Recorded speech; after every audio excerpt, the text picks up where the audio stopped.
বৃহস্পতিবার স্কুলে এসে রাজধানী আগরতলার বুধজং বালিকা বিদ্যালয়ের একের পর এক ছাত্রী অসুস্থ হয়ে পড়ে। বিদ্যালয়ে যাওয়ার পর 15 জন ছাত্রীকে অ্যাম্বুলেন্সে করে জিবি হাসপাতালে নেওয়া হয়। প্রাথমিক ধারণা হোস্টেলের খাবার খেয়ে অসুস্থ হয়েছে তারা। বর্তমানে তারা হাসপাতালে চিকিৎসাধীন।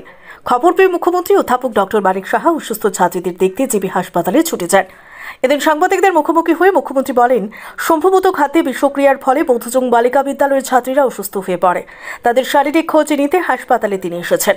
অসুস্থ ছাত্রীদের মধ্যে একজন ছাত্রী তুলসীবতী হোস্টেলের, কিন্তু তারা একই স্কুলে পড়ে। ছাত্রীদের চিকিৎসা সুনিশ্চিত করতে নির্দেশ দিয়েছেন বলে জানান মুখ্যমন্ত্রী। প্রশাসনিক দায়িত্বপ্রাপ্ত আধিকারিকদের এই বিষয়ে তদন্ত করারও নির্দেশ দিয়েছেন। এদিকে খবর পেয়ে বিদ্যালয়ে ছুটে যান পশ্চিম জেলার জেলা শাসক ডক্টর বিশাল কুমার, এসডিএম মানিকলাল দাস, বিজেপি প্রদেশ সভাপতি রাজীব ভট্টাচার্য। এই বিষয়ে সাংবাদিকদের মুখোমুখি হয়ে এসডিএম মানিকলাল দাস বললেন, বুধজং বালিকা বিদ্যালয়ের 15 জন ছাত্রী অসুস্থ হয়ে পড়ে। তারা সকলে মহারাজা বীরবিক্রম ওয়েলফেয়ার সোসাইটির ছাত্রীবাসে থাকে। বিদ্যালয়ের বাকি ছাত্রীদের চিকিৎসকেরা পরীক্ষা নিরীক্ষা করে দেখছেন। বাকি ছাত্রীদের কোনো সমস্যা হলে তাদেরও চিকিৎসার ব্যবস্থা করা হবে। এদিকে পশ্চিম ত্রিপুরা জেলা শাসক ডক্টর বিশাল কুমার বলেন, বুধজং বালিকা বিদ্যালয়ের বিভিন্ন ক্লাসের 50 জন ছাত্রী মহারাজা বীরবিক্রম ওয়েলফেয়ার সোসাইটির ছাত্রীবাসে থাকেন। আজ তারা বিদ্যালয়ে আসার পর অসুস্থতা বোধ করেন। তাদের মধ্যে 15 জন ছাত্রীকে জিবি হাসপাতালে নেওয়া হয়েছে। বাকি 35 জন ছাত্রীদের পরীক্ষা নিরীক্ষা চলছে। এখনো পর্যন্ত পরিস্থিতি স্বাভাবিক।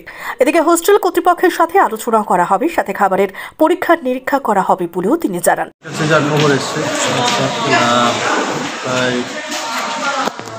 11 আরও 10 জন, না প্রায় 20-25 জনের মতো মেয়েরা হঠাৎ করে ওদের পেটে ব্যথা হচ্ছিল, তো আনইজি ফিল করছিল ওদের প্রেয়ারে, এবং বেশিরভাগই বুধজং গার্লস স্কুলে, আর একজন তুলসীবতী মহারাজ সেম স্কুলে।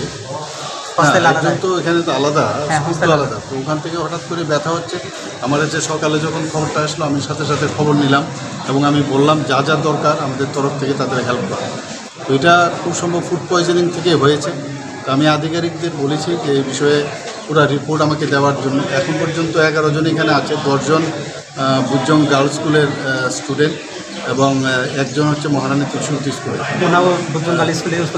কিন্তু হোস্টেলটা আলাদা, কিন্তু একই স্কুলে। তো এখন ওদের শারীরিক যে অবস্থা আমি দেখলাম, ডাক্তারবাবুরা বললেন যে সবাই সেটেলড আছে, ভয়ের কিছু নেই। একজনের একটু জ্বর আছে, আর বাকি সবাই সেটেলড আছে।